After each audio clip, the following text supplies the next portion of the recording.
Sonic Movie and Equestria Girls Chapter 1 The Storm.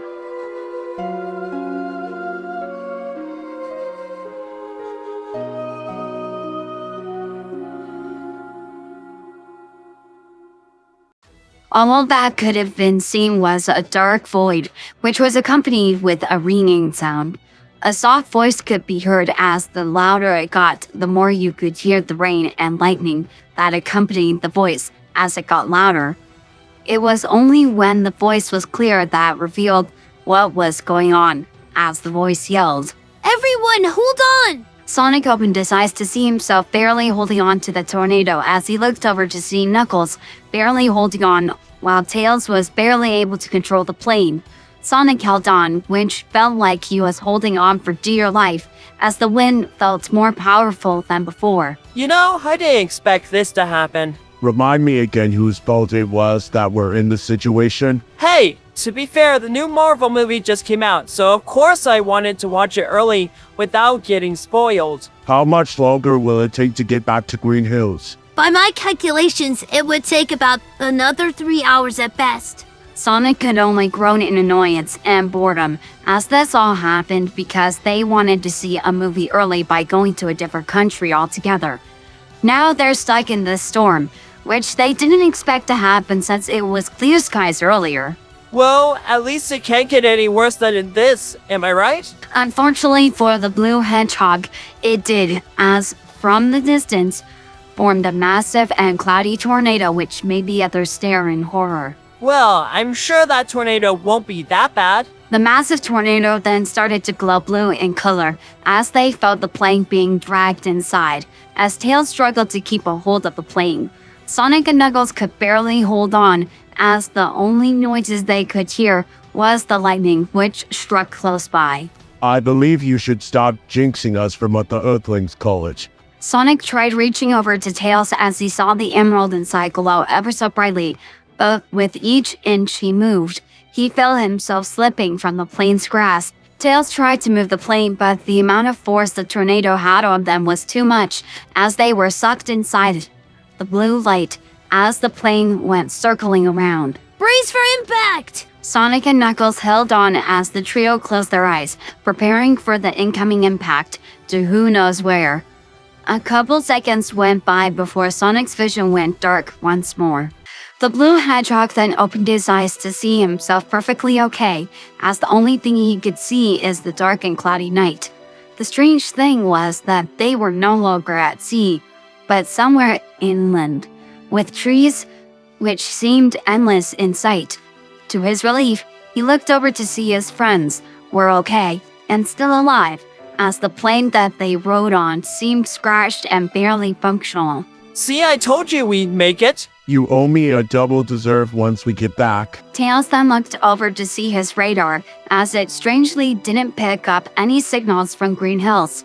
Thinking that his radar was broken, he simply landed on the tornado down safely into the trees below them, finding ground to land the plane. Sonic was the first to jump down as he fell face forward while kissing the ground, repeating the words. Oh, sweet land, how I'll never leave you again. Where are we? I don't know.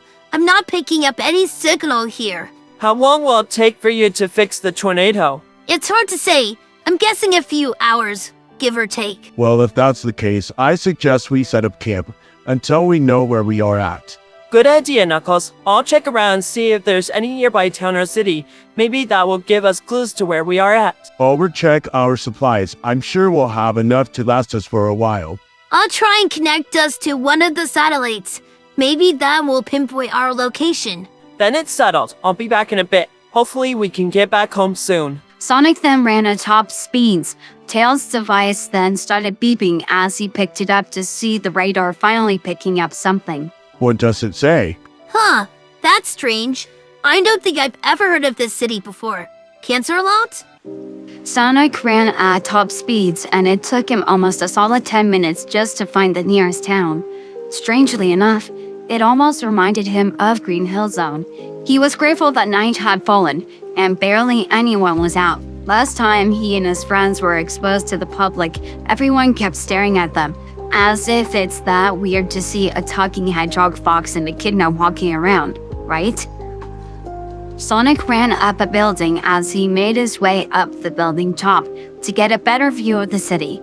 He looked around to see the lights in the buildings shine across the area against the dark and empty sky.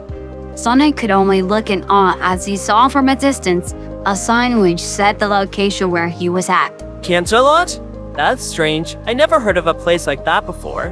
Before the blue hedgehog could turn around, he heard a soft cry down below the building top that he stood on. He could only look down slowly to see a certain female crying while wrapping her arms around her legs in a huddled position. This certain female wore a light amber coat, red and brilliant yellow hair along with blue jeans. Sonic could see the tears coming down her cheeks as he looked over innocently at the female below him. She looked tired, sad, and worst of all, alone. I wonder what happened with her. Little did Sonic know that what he said was the only voice that could be heard as the female stopped her crying to look up. Luckily, the blue hedgehog managed to keep his face unnoticed, but it still didn't change the fact that his presence was still known. The female could only ask softly as her raspy voice was still present after her cries from earlier. Who's there? No one? What do you want? If you come to disown me like the others in school, then go ahead. I deserve it. I really don't know what you're talking about, but if it helps, we can talk about it. Why should I? You wouldn't even understand. Well, I could try. Sonic could only hear the female sigh as she spoke in a depressed tone, as she decided that there was no use holding it in anymore. I've made mistakes, and I got people hurt. I was selfish, cruel, and mean. And because of what I did, everyone now hates me. I've been called names, I've been disowned, and so much more. But I know deep down, I know I deserve it. Even when people try to reach out to me, I feel like they're either pitying me or only keeping their promise they made to a friend. I just feel scared whilst and so alone. Maybe I'm not cut out to be a better person. Sonic could only look down sadly as he too knew what it felt like to be alone, to feel as if nobody was there for him and the whole world was against him. It was only when Tom and the others came into his life when things started to turn around for him, for the better. Hey, don't say that. We all make mistakes in life. How else would that prove that we're human? But the important thing is that we learn from our mistakes. Don't let what happened define what you are, and use your second chance to make things right. I know you may seem alone and frightened about what will happen next, but that's why we have the friends around us. They help us push forward and become better versions of ourselves. Now let those friends of yours help you and prove to those people that you've changed for the better. The female could only wipe her tears before a small smile formed on her face, as for some reason, even though she didn't know this person, he sure did help her in her time of need. No problem, Mia. Sunset, shimmer. My name's Sonic. It's nice to meet you out there, Sonic. Although it's getting late, and I have school tomorrow, so I'll be heading to bed. But thanks again for the advice. No problem, but if you need someone to talk to again, then you know where to find me. Up here on this rooftop, I suppose. Well, good night, Sonic. Sunset then walked back inside her house with a smile, as Sonic finally had the courage to look down to see she was no longer there. Sonic then quietly got down from the building before dashing back to the others at top speed, feeling as if he's explored enough for one night. Sonic had finally made his way back to the others as he saw Tails and Knuckles looking worried about something. Sonic was the first to speak as he was excited to tell them what had just happened. You guys will not guess what just happened. So I met this baking hair girl and... Sonic? Sonic could only see the worried expression on his friends' faces, which only confused the blue hedgehog with their sudden change in mood. What's with the sour faces, guys? It's like you've just seen a ghost. By the way, I figured out what city you were at. Something called Canterlot or something. The folks already figured this out after you left. Really? Okay then, if that's the case, we should be home in no time. Knuckles could only look over to Tails as the little fox stepped forward to explain the situation towards the blue hedgehog without making himself sound crazy. That's the thing, Sonic. I don't think we're going back home anytime soon. What do you mean by that? I know this may sound crazy, but I don't think that tornado we encountered earlier was a no ordinary storm.